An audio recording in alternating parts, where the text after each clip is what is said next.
Hola, hola chicos, ¿qué tal? ¿Cómo están? Bienvenidos.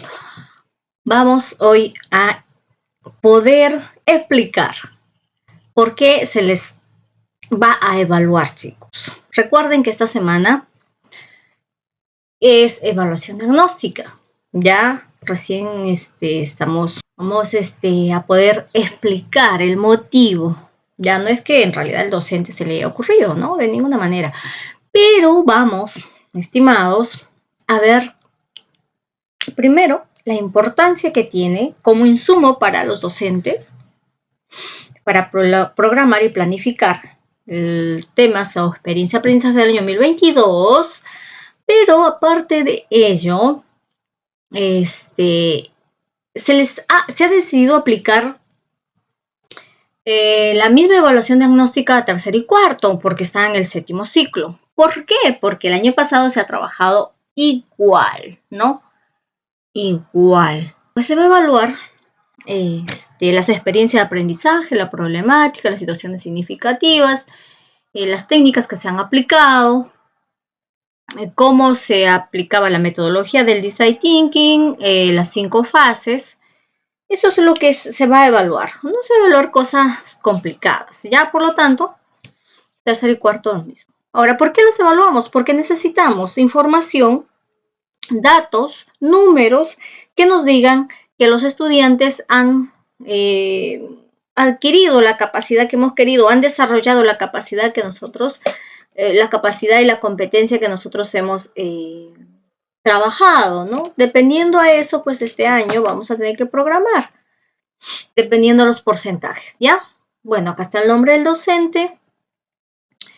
De todas maneras, igual, recuerden, se ha hecho formularios ya para los chicos que están un poco más tercero y cuarto y quinto. Se ha hecho formulario para que facilitarles el trabajo y puedan ustedes aplicar, desarrollar de manera más rápida, ¿no? En cambio, primero y segundo sí se ha trabajado con el archivo, ¿ya? Como inicio, toda evaluación, todo instrumento tiene una introducción. ¿Introducción sobre qué? Sobre la forma en que se trabaja, la modalidad, la situación significativa, el desempeño del estudiante, diagnosticar en realidad el desempeño, la adquisición, el desarrollo de la competencia del año pasado, en la educación remota que han llevado para ver cuáles experiencias de aprendizaje se desarrollaron, qué cosa adquirió o desarrolló el estudiante respecto a esas clases, ¿ya? Y para ello le hemos colocado también emprender, ¿ya? Luego, ustedes tienen que tener en claro que nosotros trabajamos una sola competencia, es o sea, nosotros, la competencia nuestra es una, pero engloba muchas situaciones, que es decir, vamos a tener que crear proyectos de emprendimiento como lo hemos hecho el año pasado. Lógicamente no al 100% porque hay estudiantes por diferentes necesidades que no han asistido a las clases. Otros porque simplemente no tuvieron las herramientas y otros porque simplemente no querían, no tenían las herramientas, pero no se les dio la gana de asistir. Tenemos de todo, estimados, tenemos de todo. Y por supuesto, las capacidades que vamos a trabajar. Las capacidades que hemos trabajado, que vamos a trabajar son 4, ya, las fundamentales. Crea propuesta de valor, aplica habilidades técnicas, trabaja de manera cooperativa y evalúa el proyecto de emprendimiento. Para ello, vamos a tener que utilizar este estándar. ¿Y el estándar con qué está relacionado? Pues está relacionado con la competencia y con la capacidad. Por supuesto, está relacionado con ello, con los usuarios, con las expectativas, con la problemática, con la solución, con la alternativa solución, con el prototipo, con la evaluación, con el rol que asume el estudiante, en los beneficios que va a tener al poder crear proyectos de emprendimiento, etcétera, etcétera. Ya eso está relacionado. Luego, de acuerdo al año lectivo académico 2021, en el ciclo 7, se va a trabajar con proyectos de emprendimiento, con el design thinking, pero además de ello, también se va a tener en cuenta algunas, solamente, acá se ha mencionado solamente algunas de las técnicas, algunas nada más, que hemos trabajado el año 2021, que son muchas que hemos trabajado, pero solamente hemos mencionado algunas, como para que ustedes recuerden. En esta vamos a ver la competencia y las acciones de acuerdo a la competencia, qué acciones se pueden desarrollar y qué podemos implementar en mucho más. ¿Y cuál es la situación significativa? Pues en este caso la situación significativa está relacionada directamente con el COVID-19, con la pandemia, con la pérdida de empleo, con los fallecimientos, con los negocios, qué sé yo, con todo lo que, porque en realidad el COVID-19 ha afectado a todos los rubros, a todos. A los únicos que no les ha afectado es, por ejemplo, a salud, porque al contrario, ellos han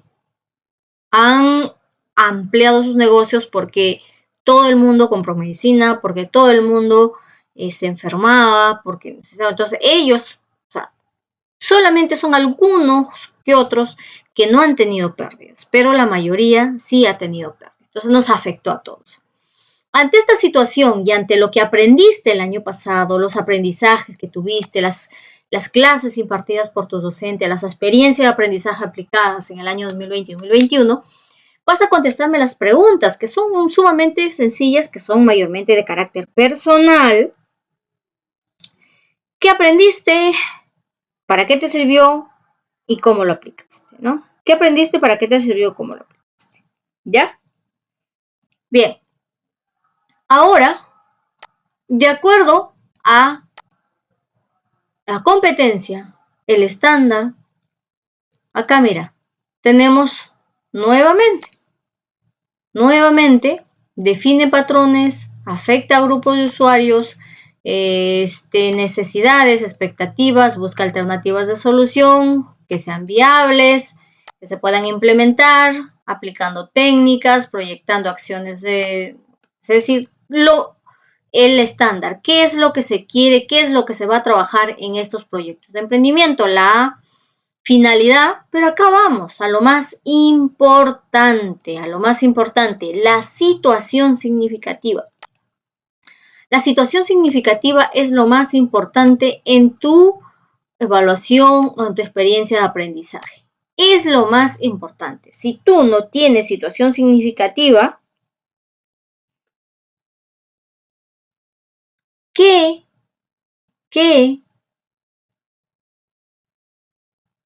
problema vas a tener? ¿Qué problemático? ¿Y sobre qué vas a trabajar? No tendrías tema. O sea, ¿para qué nos sirve la situación significativa?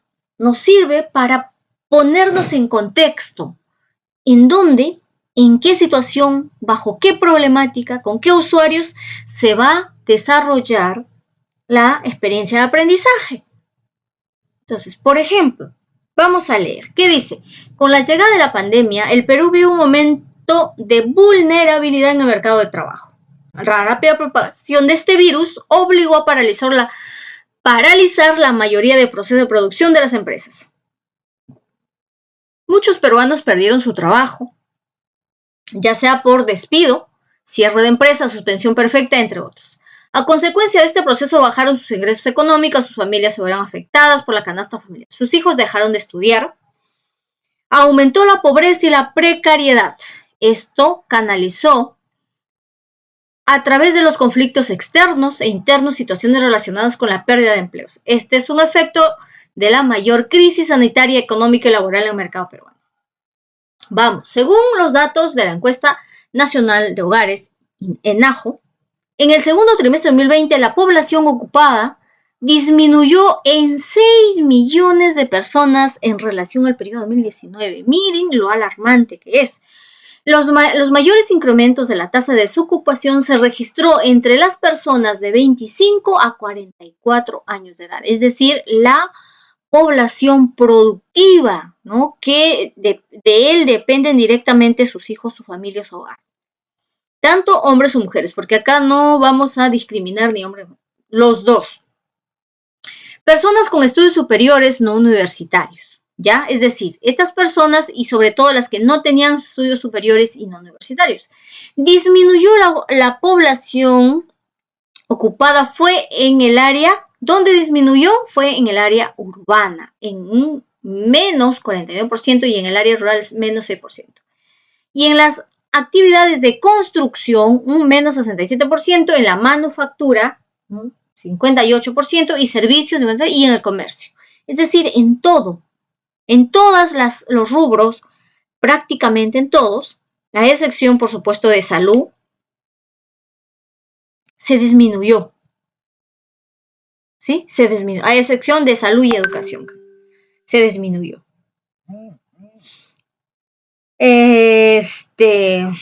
Ante la situación planteada, se plantea la siguiente pregunta. ¿Crees que las familias peruanas fueron afectadas por la pérdida de empleo? Ante esta situación, ahí está. Entonces, se dan cuenta.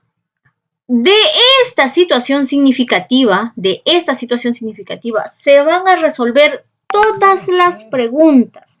Absolutamente todas las preguntas. ¿Ya? Entonces, por ejemplo, tienes 3 preguntas. ¿Algún familiar tuyo fue afectado por la pérdida de empleo? Coméntanos, explícanos.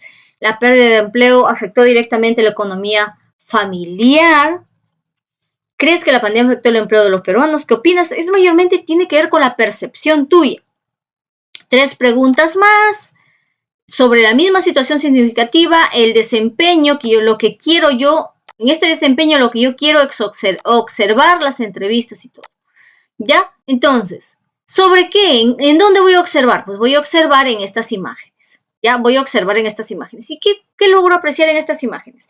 Estas imágenes están relacionadas directamente con la situación significativa. Entonces, cuando tú analizas las imágenes, las visualizas, analiza las imágenes y relaciona la situación significativa. Vas a contestarme las 3 preguntas, que son similares a las que están arriba. Luego te explico la metodología del Design Thinking, las 5 fases y en qué consiste cada uno de ellos. Luego, ante la situación significativa, me vas a redactar un desafío. ¿Cómo harías tú? ¿Qué harías tú para poder buscar alternativa de solución a lo que hemos visto ante esta situación problemática? Luego, ya listo. Luego, ¿qué vas a hacer, mamo? Vas a relacionar. ¿Qué vas a relacionar? Pues con lo que corresponde. A la fase empatizar, cuál corresponde, la fase prototipar, cuál corresponde, relacionas, luego contestas esta pregunta, esta también si es verdadero y falso. Aquí, en entrevista, lo que vas a hacer, me vas a hacer 2 preguntas. ¿Qué le preguntarías, por ejemplo, a estas personas que han perdido su trabajo? Puede ser tu familia, tu papá, tu abuelito, no sé.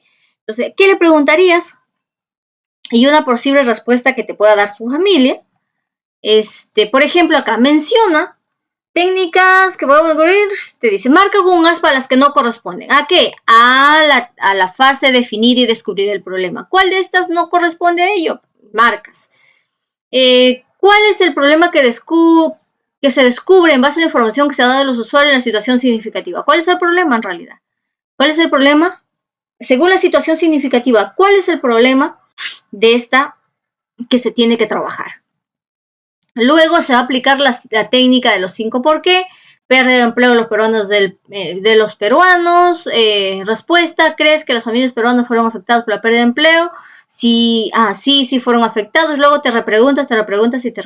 Entonces, este es el problema, ¿ya? Y esto son las preguntas. Por cada pregunta, recuerda, hay una respuesta. Por cada pregunta, respuesta, ¿ya? Una vez que haces eso, te vas a ir con la técnica del punto de vista y vas a hacerte la pregunta. Los usuarios de tal necesitan hacer ¿qué necesitan? Necesitan buscar medio de trabajo, crear empresa. ¿Por qué? Porque de repente se han visto afectados en la economía familiar, en la canasta básica, en la falta de empleo, qué sé yo. Y luego te haces la pregunta de cómo podríamos. Una vez que haces eso, contestas esta pregunta, la de acá, verdadero y falso. Y acá te dice, aplicar la técnica del brainstorming con la lluvia de ideas. Perfecto. Entonces, ¿qué vas a hacer? Puedes hacer un collage de figuras, elaborar un video con fotografías. ¿De qué es? ¿Sobre qué? Sobre la problemática, sobre soluciones a la problemática. ¿Cuál era la problemática? La pérdida de empleo. ¿Y las soluciones cuáles serían? Lo podrías hacer acá. Luego puedes, por supuesto, determinar, ¿no? 3 ideas y de esas ideas una que sea ganadora, que la vas a escribir acá. Luego desarrollas estas dos preguntas, máscara verdadero y falso, y acá donde vas a poder, en este caso, dibujar tu prototipo, ya, dibujar tu prototipo, y luego vas a contestar, por ejemplo, que está esta pregunta en este caso, vas a contestar si es verdadero y falso, tendrías que llenar esta pregunta, y luego la malla receptora de información, cosas interesantes que hayas encontrado en este proceso, en la alternativa de solución a la pérdida de empleo, dudas, críticas constructivas, nuevas. Y por último, pues por supuesto, la lista de cotejo, el instrumento de evaluación, que es una lista de cotejo, que lo va a evaluar el docente. Entonces, esto tendrías que hacer. ¿Y esto dónde está? Pues nada, lo hemos trabajado el año pasado. Espero que puedas recordar un poco y poder, pues nosotros trabajar y tener esa información que nos vas a brindar tú para ayudarnos a poder programar este año 2022 y trabajar nuestras experiencias de aprendizaje. Nos vemos hasta la próxima semana.